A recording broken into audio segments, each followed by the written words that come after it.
Car तो एक Lamborghini अवेंटेडोर है, जिसको मैं शायद ऑटोमोबाइल की इंडस्ट्री की सबसे ज़्यादा मोस्ट ब्यूटीफुल कार बोल सकता हूँ। मतलब उसकी आवाज़ और उसके लुक्स जो है वो मतलब मुझे बहुत काफ़ी फैसिनेट करते हैं। तो वो मुझे थोड़ा अजीब लगता था कि क्योंकि मैं जॉब के लिए नहीं बना था, तो मुझे लगता था कि करना तो पहले खुद से करना है। रात के वक्त मैं जॉब करता था। इट्स बीन लाइक 11 बजे से मेरी शिफ्ट स्टार्ट होती थी एंड 4 या 5 से 6 तक। तो उसके बाद मैं 9 बजे बिजनेस करता था। तो 3 से 4 घंटे मैंने शुरुआत के 7-8 महीने जो ये किया है। लग्जरी कार लेने जा रही हो तो 90% कस्टमर हमेशा सर्विसिंग और गाड़ी का चेक करते हैं कि आपकी गाड़ी में क्या चेंज हुआ है, क्या पेंट हुआ है। मर्सिडीज जैसी गाड़ियों की सर्विसिंग भी आप 15 से 18 हजार में करवा सकते हो आराम से। आप उनके घर पे जाके उनको पूरा एक वो देके उनके घर से कार निकलवाई, BMW X1 कार थी वो। तो एक बहुत अच्छा एक्सपीरियंस है, वो आज पूरी जिंदगी को याद रहेगा कि बहुत।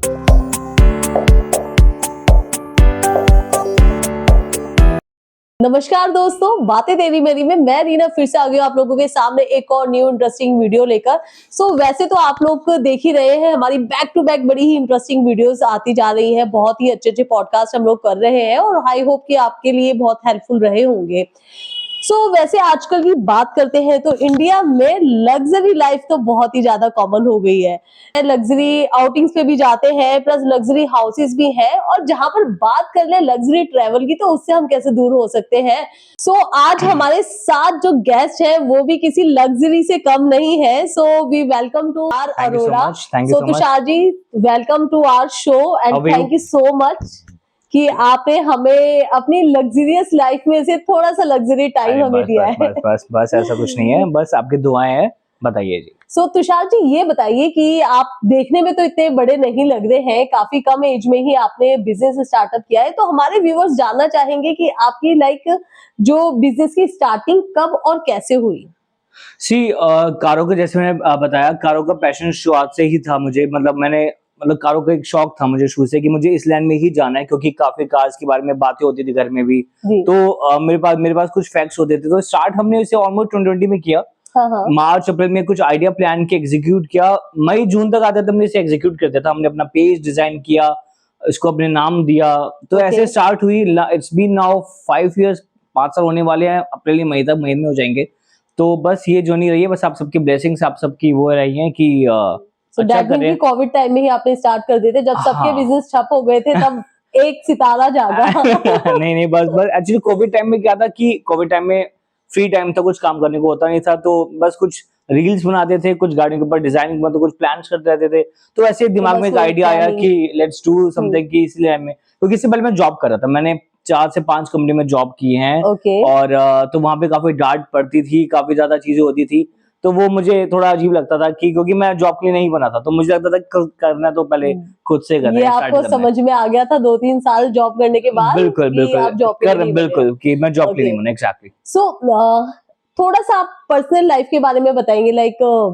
बहुत ज्यादा उत्सुक होंगे हमारे व्यूवर्स भी कि आपकी पर्सनल लाइफ कैसी रही, स्टार्टिंग से लेकर, बचपन से लेकर अब तक का जो भी फेज रहा है। क्या चैलेंजेस आपने फेस किए हैं? चैलेंजेस ऐसा कुछ था। मॉम एंड डैड वैसे बहुत सपोर्टिव थे फ्रॉम द डे वन। वो हमेशा मेरी चीजों में हमेशा सपोर्ट रहा है। कोई ऐसा चैलेंज मैं नहीं बोलूंगा, ऐसी स्ट्रगल नहीं बोलूंगा मैं ऐसी।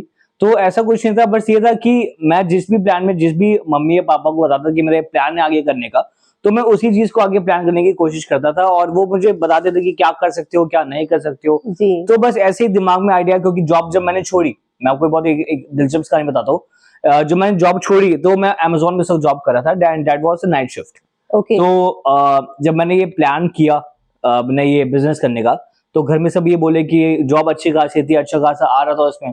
तो सबने ये बोला कि why go into this business, जब सब कुछ सही चल रहा है, जब सब कुछ ही मक्खन है।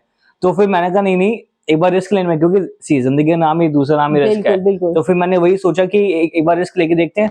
और रिस्क भी क्या, क्योंकि मुझे पता था, मुझे अपने ऊपर थोड़ा कॉन्फिडेंस था कि मैं ये चीज कर लूंगा, चाहे थोड़ा टाइम लगेगा बट हो जाएगा। तो फिर मेरे घर वाले ने बोला कि जॉब मत छोड़, साथ में बिजनेस भी कर, देखते हैं दोनों चीजों में कहीं पता चले, वहां से भी जाओ यहाँ से भी जाओ। तो मैंने कहा हाँ वो भी ठीक है। तो रात के वक्त मैं जॉब करता था। इट्स बीन लाइक 11 बजे से मेरी शिफ्ट स्टार्ट होती थी एंड 5 से 6 तक। उसके बाद मैं 9 बजे बिजनेस करता था। तो 3 से 4 घंटे मैंने शुरुआत के 7-8 महीने जो ये किया। तुषार, ये बताइए कि बिजनेस बहुत सारे होते हैं, बिल्कुल। ठीक है। अब जब आपने लग्जरी चूज किया है तो उसके लिए एक लग्जरी फंड भी चाहिए होगा, बिल्कुल। तो थोड़ा सा फैमिली का फाइनेंशियल स्टेटस कैसा था यार? You belong to middle class family, और मतलब फादर क्या करते थे आपके? एक्चुअली मेरे फादर का पहले मेटल्स का एक बिजनेस था। हाँ, हाँ। विश्वास नगर में उनका अपना शॉप था। जी। तो उसमें ठीक था, लेकिन इनिशियली मैंने कोई इन्वेस्टमेंट नहीं की थी। इनिशियली मैंने कोई चीज़ वो नहीं की थी। यहाँ पे सबसे पहले मैंने गाड़ियों के लिए डायरेक्ट कस्टमर्स को निकालना शुरू किया। ओके। उसमें क्या होता है, आपको कैपिटल भी कम चाहिए होता है हाँ, और हाँ। आपको आपको बायर्स भी थोड़े से अच्छे मिलते हैं। ओके। उसमें क्या होता था कि पहले आप डायरेक्ट कस्टमर्स की, मैंने पहले एक पेज बनाया इंस्टाग्राम पे, फेसबुक पे, जैसे थोड़ा सा प्रमोट किया। जब उसको प्रमोट करना स्टार्ट किया, प्रमोट करने के बाद फिर ये लगा कि हाँ, अब क्लाइंट्स बनने स्टार्ट हो गए हैं, क्योंकि जैसे मैंने बताया मैं जॉब भी कर रहा था और साथ में ये भी कर रहा था। जी। तो 8-9 महीने तक तो मैंने अपनी पहले छोटी गाड़ी में काम किया, जैसे वैगनर, स्विफ्ट वगैरह। हाँ, हाँ। फिर स्लोली ग्रेजुअली मैं इसमें आया था, लग्जरी कार के अंदर। तो ओके। ऑलमोस्ट 1 साल हो गया था मुझे, जब मैं पूरी तरीके से आश्वस्त हो गया कि मैं अब लग्जरी कार में आ जाता हूँ और थोड़े से जो भी फंड्स चाहिए, जो चीजें थोड़ी चाहिए होंगी, वो मैं इसमें कर सकता हूँ। तो सही टाइम पे सही डिसीजन आपने ले लिया। कह सकते हो। सी आज के टाइम पे क्या होता है ना कि हमने बिजनेस स्टार्ट करने का सबसे बड़ा रीजन ये था इसका एक्चुअली, कि मार्केट में मैं खुद भी अपने घर के अगर गाड़ी ले ढूंढता था या फिर गाड़ी लेता था, तो पता ही नहीं चलता था गाड़ी कितनी एक्सीडेंटल है, उसमें रिकॉर्ड्स क्या हैं गाड़ी के। तो उस चीज को हमने दूर करने के लिए हमने कस्टमर्स को पहले आश्वस्त किया कि भैया जो आप चीज ले रहे हो हमसे, जी। वो बिल्कुल क्लीन, बिल्कुल ट्रांसपेरेंट है, बिल्कुल सर्विस रिकॉर्ड के साथ चलिए। डायरेक्ट कस्टमर से हम डील करवाते हैं मेनली। जो direct customer to customer deals हो जाती हैं, उसमें सबसे बेटर ये रहता है कि आप क्लाइंट को, आपको पता होता है कि आप डायरेक्ट कस्टमर से डील कर रहे हो, आपका बंदा करता क्या था, जो सेल कर रहा है या बाय कर रहा है। जी, जी। तो आपको पता होता है। सबसे बड़ा फायदा इसमें ये भी होता है कि इमीडिएट ट्रांसफर भी गाड़ी हो जाती है। ओके। सो तुषार जी ये बताइए कि कोविड टाइम बहुत क्रूशियल टाइम था, बहुत लोगों के बिजनेस बंद हुए। सो ऐसे में लग्जरी कार का डिसीजन लेना, वो मतलब एक जो बूस्टअप होता है वो कहाँ से आपको मिला? सी लग्जरी कार्स का डिसीजन, जैसे मैंने आपको शुरुआत से बताया कि मुझे शौक बहुत था, गाड़ियों हाँ। का शौक बहुत था। तो मैं एक्चुअली, हम पूरे दिन में हमारे घर में डिस्कशन क्या होती थी, मेरे घर वाले परेशान हो जाते थे कि हमेशा गाड़ियों की बातें, गाड़ियों की बातें, गाड़ियों की बातें, क्योंकि मेरे 90% टॉपिक्स गाड़ियों के लेके ही होते हैं कि ओके। वो लॉन्च होने वाली है, इसमें ये खराबी है, उसमें अच्छी गाड़ी है। तो सबको पता लगता था कि ये जाएगा तो कार्स की फील्ड में ही जाने वाला है आगे। ओके। तो और मैंने चीजें ट्राई करी। मैंने पहले कपड़ों के बिजनेस करने में भी सोचा, 2-3 बिजनेस सोचे मैंने, हाँ, हाँ। बट मुझे क्योंकि इंटरेस्ट ही नहीं आ रहा था, मुझे वो शौक नहीं आ रहा था। तो फिर मैंने सोचा कि थोड़ा रिस्क लेके एक बार गाड़ियों के बिजनेस में आते हैं, एक बार देख लेते हैं क्या रहेगा। उसके बाद फिर ग्रेजुअली फिर मैं इस फील्ड के अंदर कूदा, और फिर मैंने आज जो लक्ष्मी ऑटोमोबाइल्स आप देख रहे हैं, वो मम्मी के नाम पे ही हमने अपना, लक्ष्मी ऑटोमोबाइल्स। जी, लक्ष्मी ऑटोमोबाइल्स है हमें ब्रांड का नाम, तो वो मम्मी के नाम पे ही हमने रखा है एक्चुअली। सो कहाँ अनफॉर्चुनेटली पर वो है? आज, थोड़ा सा व्यूअर्स को आप जी, बताएंगे शोरूम के बारे में? We stay in New Lalpur only, Krishnanagar, और जो हमारा ऑफिस है वो सूर्य नगर में है, जहाँ पे आप गाड़ियों को देख सकते हैं। ओके। मार्केट में अगर बात करते हैं डीलर्स की, लग्जरी कार्स की या किसी भी शोरूम की, ठीक है, सो बहुत सारे हैं। आपके लक्ष्मी ऑटोमोबाइल्स को ही क्यों अप्रोच करें? आपकी क्या यूएसपी है? सी सबसे बड़ी यूएसपी हमारी यही है कि हम डील्स करवाते हैं डायरेक्ट कस्टमर्स के साथ। सबसे इंपॉर्टेंट, डायरेक्ट कस्टमर के साथ आपको पता होता है गाड़ी की कंडीशन क्या रही है, उसका हाँ, हाँ। प्रोफेशन क्या था, वो किस तरीके से आप जज कर सकते हो कि उसका प्रोफेशन क्या रहा होगा, तो वो जज कर सकते हो आप। सबसे बड़ी बात होती है कि गाड़ी जब आप किसी डायरेक्ट कस्टमर से लेते हो, आपको जो प्राइसिंग मिलती है मार्केट में, अगर कोई वो डीलर कार एग्जाम्पल अगर वो 10 लाख की दे रहा है, 15 लाख की दे रहा है, 20 लाख की दे रहा है, तो वही चीज हम आपको 7 से 8 लाख में भी हम प्रोवाइड करवा सकते हैं। तो उसका सबसे बड़ा बेनिफिट ये होता है कि आपको पता होता है कि एक तो गाड़ी कंडीशन कैसी रही होगी, पूरे गाड़ी का सर्विस रिकॉर्ड, सब कुछ A to Z ओके। आपको मिलता है। और साथ में जो प्राइसिंग मिलती है वो भी सबसे अट्रैक्टिव प्राइसिंग हमारी होती है, non accidental cars, cleanest possible cars. Okay, ये जी, आपकी पॉलिसीज में जी, इंक्लूड जी, रहता है। जी। साथ ही में हम एक और चीज मैं बोलना हाँ, हाँ। चाहूंगा, जो इवन कार सेल आउट करने के बाद भी हम हमेशा अपने कस्टमर्स का ध्यान रखते हैं। जब कभी भी हमने आज तक अपने कस्टमर्स को कभी ये नहीं कहा कि कार सेल आउट होने के बाद कि आपकी कोई दिक्कत अगर आती है कि हम नहीं इसकी सुनवाई करेंगे, नहीं, हम हमेशा उनकी सुनवाई करते हैं। चाहे कोई भी दिक्कत रही हो, किसी तरह की दिक्कत रही हो, जी। हम हमेशा उनकी प्रॉब्लम सुनते हैं, जो बेस्ट से बेस्ट सोल्यूशन होता है वो हम प्रोवाइड करवाते हैं। और कस्टमर का ध्यान पूरा रखा है कस्टमर्स का आपने। ध्यान पूरा रखते हैं। कस्टमर ही नहीं मानते, हम उनको अपना एक परिवार मानते हैं एक्चुअली। ओके। हमारे लिए वो एक फैमिली है। तो अगर हमारी फैमिली में कभी कोई दिक्कत आती है, तो हम हमेशा ये देखते हैं कि हमारी फैमिली में किसी को दिक्कत आई है तो उसको दिक्कत ज्यादा ना हो। ओके। जो बेस्ट से बेस्ट सोल्यूशन होता है हम वो प्रोवाइड करवाते हैं। तो ठीक। हमारे लिए कस्टमर्स नहीं है वो, हमारे भाई या बहन है वो एक्चुअली। ओके। सो परिवार ही मानते हैं। तो बिल्कुल, बिल्कुल, बिल्कुल। फ्रेंड्स, आई थिंक कि जहां पर आप जाते हैं तो इंसान आपको कस्टमर ना समझ के परिवार समझे, तो आई थिंक कि उनके साथ डील करना बुरा नहीं होगा, बेस्ट डील होगी मैं आपको आपके एक लिए। दिलचस्प कहानी बताना चाहूंगा। जी। सबसे, जैसे मैं आपको बताया था, मैं 2020 में शुरू किया था। तो सबसे पहले मैंने गाड़ी बेची थी टोयोटा की टियोस, जो थोड़ी सी छोटी कार है। हाँ। तो वो मैंने बेची थी कस्टमर को जो आए थे स्पेशली काफी सहारनपुर यूपी से, हाँ, जो हाँ। ऑलमोस्ट यहाँ से अच्छे खासे डिस्टेंस पे है। तो उन्होंने मेरे ट्रस्ट पे गाड़ी ली, परचेज करी। उसके बाद गाड़ी में कुछ इश्यूज आए, जैसे कि उसकी जो सीटिंग थी वो थोड़ी सी हिल रही थी, या कुछ दो इश्यूज आ रहे थे। तो उन्होंने मुझे बोला कि तुषार ये चीज मुझे थोड़ी सी अजीब लगी। वो मेरी फर्स्ट डील थी, वेरी फर्स्ट डील ओके। इस करियर में। तो मैंने कहा कोई बात नहीं, आप वापस आओ, या वापस नहीं आ सकते हो वापस, तो हम आपके पास आएंगे और जो बेस्ट सोल्यूशन होगा हम आपको देंगे। आप विश्वास मानेगा कि हम नेक्स्ट डे ही मॉर्निंग में 11 ओ क्लॉक हम उनके पास पहुंचे। हमने जो उनको बेस्ट शॉप थी, जो चीजें थी वो हमने उनको बताई, और सब कुछ वो मतलब उनका फीडबैक मेरे पास एक पूरी वीडियो पड़ी है, आप देखेंगे तो पूरी वीडियो में उन्होंने मुझे अच्छे से एक्सप्लेन किया, तुषार जी आपकी सर्विस मुझे बहुत अच्छा लगी, मुझे पसंद आया। ओके। तो बस वो आज भी वो कस्टमर, वेरी फर्स्ट कस्टमर आज जुड़े हमारे साथ, आज मुझसे गाड़ियां मांगते हैं कि तुषार आप लग्जरी में आ गए हो, जी। बट उनका बजट अपने हिसाब से है, तो वो मुझसे आज भी गाड़ियां मांगते हैं, जो होता है हम उनको प्रोवाइड करवाते सो हैं। तो नाइस उससे पता चलता है कि हम थोड़ा सा अपने भाई मान के डील्स जी। करते हैं, कस्टमर के डील्स कभी नहीं एंड करते। इवन बिजनेस में अगर आपको सेटल होना है तो थोड़ा सा तो डाउन टू अर्थ रहना ही बिल्कुल चाहिए। बिल्कुल बिल्कुल। तो हमारे जो व्यूअर्स हैं और कोई गाड़ी परचेज करने के लिए जाता है तो आप उनको क्या सजेस्ट करेंगे कि कौन-कौन से पॉइंट्स हैं जिनको नोटिस करना चाहिए while purchasing a car? Very good question. जी, सबसे बड़ी इंपॉर्टेंट बात है कि जो आप यूज्ड कार्स लेते हैं ना, लोगों के दिमाग में काफी मिथ होते हैं एक्चुअली, हाँ। कि गाड़ी कहीं ज्यादा चली ना मिल जाए, उनको एक्सीडेंटल ना मिल जाए, या कोई चीजें हो। तो सबसे बड़ी हमने इस यूएसपी को, सबसे बड़ी हम इसको यूएसपी मान सकते हैं, या हम इसको मान सकते हैं कि हमने कस्टमर्स का बहुत ध्यान रखते हुए चीजों को आगे बढ़ाया है। इंपॉर्टेंट सबसे प्रायोरिटी में तो होता है गाड़ी के सर्विस रिकॉर्ड्स अवेलेबल होना। जी। गाड़ी की आप एक लग्जरी कार लेने जा रहे हो तो 90% कस्टमर हमेशा सर्विस रिकॉर्ड गाड़ी का चेक करते हैं कि ऐसा गाड़ी में क्या चेंज हुआ है, क्या पेंट हुआ है, जी। क्या चीज लगी है, गाड़ी पर क्या हुआ है। तो उससे आपकी पूरी हिस्ट्री पता चलाती है गाड़ी की, कैसे उस बंदे ने गाड़ी चलाई है, ड्रिवन की है गाड़ी को। ओके। उसके बाद सबसे इंपॉर्टेंट चीज एक और होती है, गाड़ी जब आप लेने जाएं तो टेस्ट ड्राइव जरूर करें उस गाड़ी को। उस गाड़ी का सस्पेंशन क्या है, उस गाड़ी की मैकेनिकली कोई दिक्कत तो नहीं आ रही है, कोई आवाज तो नहीं आ रही है। ये सब चीजों का बहुत ध्यान रखना पड़ता है आपको जब ये गाड़ियां ले। साथ में डॉक्यूमेंट्स कंप्लीट होने चाहिए, जिनके नाम पे गाड़ी है उनके नाम पे पेमेंट हो तो सबसे बढ़िया है, बाकी अगर नहीं भी होते तब भी चलता है, बट आपको इन सब चीजों का ध्यान, तो ये इंपॉर्टेंट पॉइंट्स है, काफी सारे थोड़ा रखना चाहिए। ओके। सो तुषार ये बताइए कि अभी तक जितनी भी आप डील कर रहे हैं, जी। आज तक की डील्स आपकी सेकंड हैंड कार्स की रहा है, रीसेलिंग, राइट? मैक्सिमम सो अब तुषार अरोड़ा न्यू कार्स में कब तक जा रहे हैं मैं न्यू और कार्स फुल इन कब हो रहे हैं? सी न्यू कार्स में ऐसा नहीं होता, न्यू कार्स में हम ऑलरेडी हैं वैसे। ओके। क्योंकि मैंने अभी कुछ रीसेंट टाइम्स पहले ही मैंने अभी एक टोयोटा इनोवा हाई क्रॉस बेची है, जो काफी डिमांडेबल कार रही है, ओके। काफी डिमांड में कार रहती है। तो मेरे को कस्टमर ने बोला कि मुझे न्यू कार चाहिए, तो हम न्यू कार ही प्रोवाइड करते हैं। हाँ, एक हाँ। थोड़ा सा उसका प्रीमियम होता है, वो आपको बस हल्का सा प्रीमियम देना है, ज्यादा वो भी ओके। नहीं मांगते हम, उसमें हाँ, भी हाँ। कम से कम गुंजाइश होती है, वो करते हैं। बाकी हम वो प्रोवाइड करवाते हैं, उसमें आपकी सारे ब्रांड्स आते हैं, टोयोटा आ गया, मर्सिडीज आ गया, BMW आ गया, जैगुआर, सब है। तो रीसेल पर भी लोन्स वगैरह कस्टमर्स को प्रोवाइड हो जाता है? बिल्कुल होते हैं, बिल्कुल होते हैं। 100% लोन फैसिलिटी अवेलेबल है पैन इंडिया, कहीं के भी हो आप, कहीं पे भी, जम्मू कश्मीर से लेके कन्याकुमारी तक हो, आपको हम फाइनेंस करवा के देंगे अगर आपकी प्रोफाइल अच्छी है तो। ओके। कि अभी तक जो मैंने सुना है, लग्जरी कार्स के लिए अगर कोई पर्सन जा रहा है परचेज करने तो उसका पूरा बैकग्राउंड भी देखा जाता है, उसकी लोकेलिटी कैसी है, फाइनेंस कैसा है, और हमारी कार खड़ी करने के लिए स्पेस है या हाँ। नहीं है। तो क्या आप भी इन चीजों को जज करते हैं? नहीं, हम कभी जज नहीं करते किसी की भी। जो लग्जरी कार लेने आ रहा है, हम उसके लिए कभी और किसी को जज नहीं करते हैं कि आप उसका फाइनेंशियल क्या बैकग्राउंड क्या था। हम रोल्स रॉयस से सराउंड करनी है, इवन रोल्स रॉयस भी आप आज के टाइम पे नहीं करता है। ओके। तो ऐसे कोई भी तरह की, किसी भी तरह की कोई चीज नहीं है जिसमें आपको कभी आपको लगे कि आपको जज किया जा रहा है।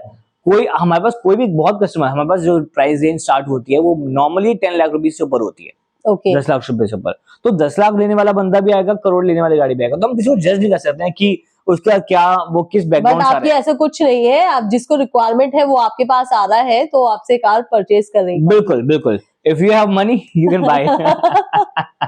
सही बात है। England we need money.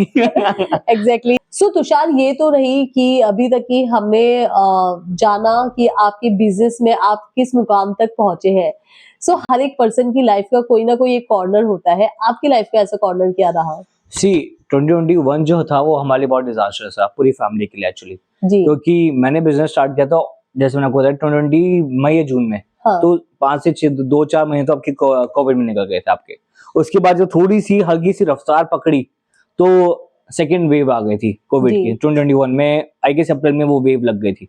And all of a sudden जो हमारी लाइफ में, वो आई होप किसी के साथ कभी ना हो वो, तो जब हल्की सी रफ्तार जब पकड़ी तो मम्मी को एक्चुअली कोरोना हो गया था। ओके। सेकंड वेव में। तो हाँ, हाँ। अनफॉर्चुनेटली वो हमारे साथ अब नहीं है।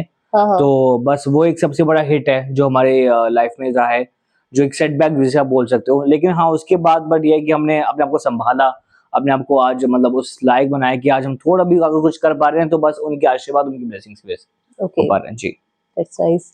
एंड ये बताइए तुषार, अगर तुषार का अरोड़ा कार के बिजनेस में नहीं होते, तो वो क्या कर रहे होते?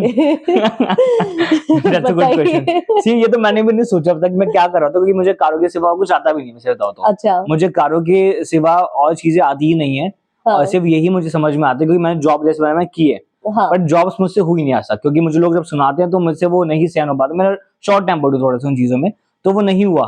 तो ओके। मुझे इन द एंड मैंने ये डिसाइड करा था कि आना है तो सिर्फ़ कारों की लाइन में ही आना है, ये होगा तो होगा। कार ही है सब कुछ, जीना कार ही मरना सब कुछ कार में आप कह है। सकते हो मेरा दूसरा जीवन साथी यही है। ओके।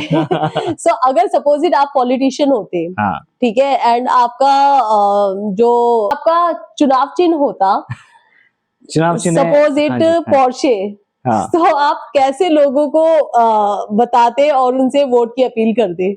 वोट कैसे लेंगे? वोट हम ऐसे लेंगे कि वोट हमें असली असली पिक्चर दिखा के वोट मिले तो ज्यादा बेटर है, जी। क्योंकि बाद में हमारा वो गला पकड़े थप्पड़ मारे भरी रैलियों में तो वो हमें थोड़ा सा ऑकवर्ड रहेगा, वो बल्कि बेइज्जती आती है कि आपने 2100 बोले, क्योंकि भी हाँ, मैंने सुना था पंजाब में भी वो 1000 रुपए दे रहे थे हाँ, महिलाओं को। अभी जहाँ लेकिन जहाँ मैंने पर है वहां अभी पर मेरे भी है। पंजाब में कई रिश्तेदार रहते हैं, वो कहते हैं 1000 रुपए निकल जरूर गए हैं, आए तो कोई भी है नहीं।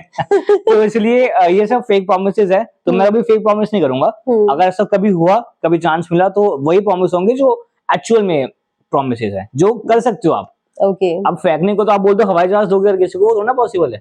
अच्छा, मुझे ये बताइए कि लोगों को है ना बहुत ज्यादा डाउट होते हैं, उन्हें न्यू कार परचेज करनी चाहिए या फिर सेकंड हैंड, सो आप क्या सजेस्ट करेंगे? देखो, लोगों को नई कार क्यों चाहिए होती है? क्योंकि नई कार इसलिए चाहिए क्योंकि उनको पीस ऑफ माइंड मिलता है। हाँ, और अगर वही पीस ऑफ माइंड आपको एक यूज्ड कार लेते वक्त मिल जाता है, तो उससे बड़ा कोई बात नहीं। उससे आपके पैसे भी, आपकी जेब भी कम ढीली हो रही है और आपको वही चीज आपको बेस्ट डील में मिल रही है, तो उसमें इससे बेटर कुछ हो नहीं सकता। बट उसके बाद उसकी रीसेल वैल्यू होती है, रीसेल कार अगर परचेज करता है तो। बिल्कुल रीसेल होती है, बिल्कुल रीसेल होती है। ऐसा कुछ नहीं है, लोगों के दिमाग में एक मिथ बन चुके हैं एक्चुअली। हाँ, हाँ, लोगों को लगता है कि आप मर्सिडीज अगर बेच रहे हो, जैसे कोई मिडिल क्लास बंदा है एग्जांपल, तो उनको लगता है कि बहुत हाई मेंटेनेंस कॉस्ट होती है कि तो हाथी पाल रहे हो, हाथी को पालना आसान है, उनको मतलब बिल्कुल। हाथी को लेना आसान है, पालना मुश्किल है, बोलते हैं हाँ ना ऐसे जी, हाँ कुछ जी, लोग। हाँ जी। बट एक्चुअली ऐसा होता नहीं है। आप मर्सिडीज जैसी गाड़ियों की सर्विसिंग भी आप 15 से 18 हजार में करवा सकते हो आराम से, ओके। अगर आपका अच्छा कोई सर्विस एडवाइजर है बाहर से हाँ, भी। कंपनी में भी आप 20-25-30 हजार में आपकी आराम से सर्विस हो आती है, नॉर्मल सर्विसेज की बात कर रहा हूं मैं। ओके। तो ऐसा कुछ नहीं है, 10 हजार पे एक बार सर्विस होती है। साथ ही में आप जो बोल रहे थे कि नई कार की, आपने बताया था, मुझे क्वेश्चन पूछा था, तो नई कार के लिए देखो, नई कार आपको वो 1 करोड़ की पड़ रही है, और अगर आपको वही कार, कम चली कार, बिल्कुल साफ गाड़ी, अगर आपको वही गाड़ी 70-75 लाख की पड़ रही है, तो आपके हाँ, 20-25 लाख तो वहीं बच गए ना। बिल्कुल, आपको बिल्कुल। सबसे आपकी जेब भी कम ढीली होगी, आपको सारी चीज बढ़िया मिल रही है। तो ऐसा कुछ नहीं है, सब लोगों के मिथ है एक्चुअली, लोगों के दिमाग में जो है वो दूर होने चाहिए, वो सबसे इंपॉर्टेंट है। तो बस वही चीज पे हम स्पेशल ध्यान रखते हैं कि हम अपने कस्टमर्स को सही से सही चीज प्रोवाइड करें, ताकि उनके ये जो मिथ हैं दूर हो। बिल्कुल, ये डाउट भी हमारे व्यूअर्स का क्लियर हो गया होगा, सेकंड हैंड भी उन्हें जाना चाहिए या फिर न्यू बिल्कुल, परचेज के बिल्कुल, लिए। बिल्कुल। ओके, कुछ क्वेश्चंस हैं बिजनेस से थोड़ा सा हटकर, जी। कि अभी तक तो हमने बहुत सारी बातें कर ली बिजनेस की। ये बताइए, अभी तक का कोई ऐसा एक्सपीरियंस आपके साथ रहा कि किसी सेलिब्रिटी को आपने कोई कार परचेज की हो और मतलब जो आपको लाइफ टाइम तक के लिए याद रहा हो? बिल्कुल, बिल्कुल। हमारे जो श्रीमान जी हैं, श्री रविशंकर प्रसाद जी, जो बीजेपी के एक बहुत कद्दावर नेता रहे हैं। हाँ, हाँ। अभी मुझे उनकी एग्जैक्ट तो पोजीशन नहीं पता, बट वो बहुत कद्दावर नेता रहे हैं, श्री रविशंकर जी। सुप्रीम कोर्ट के बहुत बड़े जाने-माने वकील भी रहे हैं वो। जी। तो उनको एक्चुअली उनका फ़ोन आया था, उनकी जो क्या बोलते हैं उनको, पीए। पीए का फ़ोन आया था उनका मेरे पास कि हमें कार सेल आउट करनी है, घर से ही, उनके बंगलो से ही। तो उन्होंने मुझे स्पेशली इनवाइट किया वहाँ पे जाके, तो मेरे पास पूरी वीडियोज़ भी हैं गाड़ी की। तो हमने उनके घर पे जाके उनका पूरा एक वो देके उनके घर से कार निकलवाई, बीएमडब्ल्यू X1 कार थी वो। हाँ, हाँ। तो एक बहुत अच्छा एक्सपीरियंस है, वो आज पूरी ज़िंदगी में याद रहेगा कि बहुत कद्दावर नेता है, और उनके साथ कनेक्ट उनके हुए साथ आप। कनेक्ट होना ही अपने आप में एक बहुत बड़ी अचीवमेंट मानते हैं। तो जी। बस उनका आया फ़ोन। ओके, सबसे वर्स्ट सिचुएशन क्या होती है कार सेल करने में? और सिचुएशन तो ऐसी बहुत चीज़ें होती हैं ऐसी, अब ऐसे हम किसी कस्टमर को जज तो नहीं कर सकते कि क्या है, बट कभी-कभी जो कुछ कस्टमर्स होते हैं वो हम फेक प्रॉमिसेस कर देते हैं, जैसे कि हम आपको टोकन दे रहे हैं, गाड़ी देख ली, कंपनी में चेक करवा लिया, तो बीइंग अ सेलर आप बहुत एक्साइटेड हो जाते हो कि आपकी कार सेल आउट हो रही है, but all of a sudden उनका फ़ोन आता है कि सर अभी मैं आपको टोकन दे रहा हूँ, आप मुझे अपने अकाउंट डिटेल्स शेयर कीजिए। बट आधा घंटा 1 घंटा 2 दिन बाद उनको जब लगातार उनसे फॉलोअप्स लेते रहो और फॉलोअप्स लेने के बाद फिर एंड में वो आके ही बोल देते हैं कि तुषार जी आपको इतनी जल्दबाजी है तो मैं नहीं ले रहा। तो वो बहुत इरिटेशन आते हैं कि सर आप जल्दबाजी, आप तो अभी टोकन दे रहे थे और आपके 2 दिन बाद भी टोकन नहीं आ रहा, तो आप जल्दबाजी कर रहे हो। तो क्लियरली पता चल जाता है कि उनका मन नहीं है, जी। वो सिर्फ उन्होंने टाइम वेस्ट किया। तो Time बहुत इरिटेशन आती है कि यार ये कैसे customer. So before starting your business आपने कितनी बार इस तरीके की चीजें करी हुई है? सम टाइम करी तो होगी before being a definitely. Business मैंने खुद ने हाँ 1-2 बार तो क्योंकि सर अभी अभी अभी कपड़े देखे हैं, भाई मार्केट रिसर्च करके आते देखते हैं। वो पेन आज आपको फील हो रहा है, वो right? पेन मुझे भी फील हो रहा है एग्जैक्टली। इसीलिए कहते हैं दुनिया गोल है, जो आप करोगे कर्मा सामने रिटर्न्स, आएगा। कर्मा रिटर्न्स। एग्जैक्टली। अभी तक की लाइफ में जितनी भी आपने कार सेल की है, किसी भी कस्टमर ने अपनी कार को कोई फनीएस्ट नेम दिया है? फनीएस्ट नेम कुछ लोग अपनी कार में, मेरे कस्टमर थे अपनी कार को पू बुलाते थे, पू पू। पू। मुझे कार याद कौन है सी थी? उनकी थी BMW X4 थी उनकी, कूपे शेप आती है। हाँ। तो वो अब हमेशा अपने घर पे जो फोन करते थे तो वो कहते थे कि पू का है, तो मुझे लगता था शायद उनको कोई पेट होगा या सब कुछ होगा। तो मैंने उनसे पूछा, मैंने कहा क्या आपने कोई डॉग वगैरह आपने दे रखा? कह रहा डॉग, कह रहा आई हेट एनिमल्स। मैं कहा फिर ये पू कौन? कह रहा मुझे लगा शायद उनकी कोई डॉटर वाटर बोल रहा हूँ। कह रहा मेरी कार का नाम ही पू है। मैं पूछा पू कैसी है, पू सही खड़ी है, पू गंदी तो नहीं हो रही है? मैं कहा सही, तो बहुत फनी नेम दिया आपने। It was a good answer. अभी तक कस्टमर ने कभी किसी ऐसे मॉडिफिकेशन की डिमांड की है जो कि बहुत ज्यादा फनीएस्ट हो? मॉडिफिकेशन डिमांड तो वैसे ज्यादा हम पे नहीं आती है, हम क्योंकि हम कार सेल करते हैं। बट कुछ कस्टमर बोलते हैं कि इसमें क्या मॉडिफिकेशन की जा सकती है। तो कई बार एग्जॉस्ट जो नोट होता है गाड़ी का, जो आवाज पर पॉप्स एंड क्रैकल्स जिसको हम बोलते हैं, तो वो कई बार अटपटांगा मांग देते हैं कि थोड़ा सा तेज आवाज चाहिए या फिर कलर चेंज कर दो इस गाड़ी का, मुझे कलर समझ नहीं आ रहा। गाड़ी की डिटेल सब कुछ ओके है, सब कुछ पसंद है गाड़ी, जी। ब्लैक की जगह उसको येलो क्रोम रैप करवा दो, क्योंकि आजकल रैप का फैशन भी काफी हो गया है, तो रैप करवा दीजिए उसको। तो ये चीजें आती हैं, बट हम इन पे फोकस नहीं करते हैं। तो ऐसा कोई फनी तो नहीं बोलूंगा, बट ठीक है। Okay Tushar, last not least,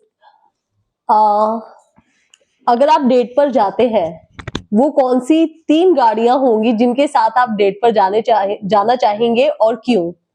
date पे जाना चाहेंगे, सब तो मेरी सबसे ड्रीम कार तो एक लैम्बोर्गिनी अवेंटेडोर है, जिसको मैं शायद ऑटोमोबाइल की इंडस्ट्री की सबसे ज्यादा मोस्ट ब्यूटीफुल कार बोल सकता हूँ। मतलब उसकी आवाज और उसके लुक्स जो है वो मतलब मुझे बहुत काफी फैसिनेट करते हैं।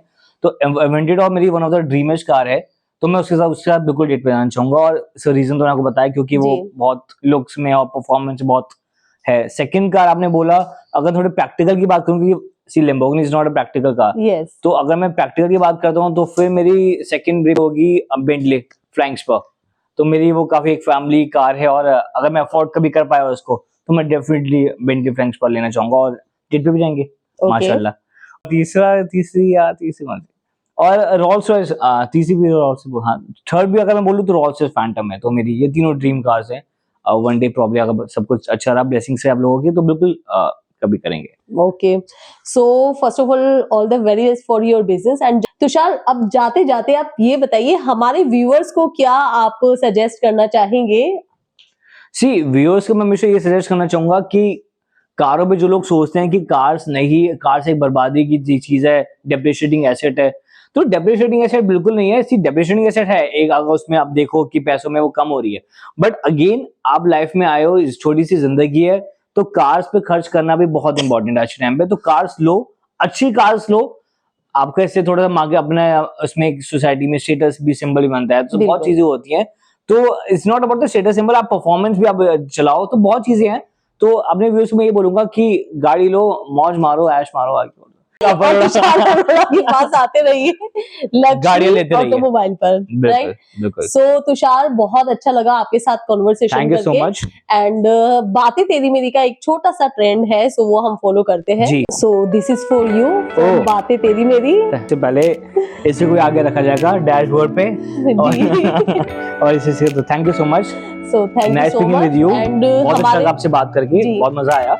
Thank you so much. And हमारे व्यूअर्स के लिए, हमारे चैनल के लिए कुछ 2 बातें। तो मैं सभी अपने व्यूअर्स को बोलूंगा कि बातें तेरी मेरी पे आई है। रीना जी बहुत अच्छे क्वेश्चंस पूछती हैं, बहुत अच्छा पॉडकास्ट करती हैं, इनसे लगातार जुड़िए, अपने चीजों को प्रमोट कीजिए, और इनसे बेटर मेरे ख्याल से अब तक मैंने, हालांकि मेरा फर्स्ट ही है, बट मेरा सबसे बेटर मेरा एक्सपीरियंस रहा इनके साथ।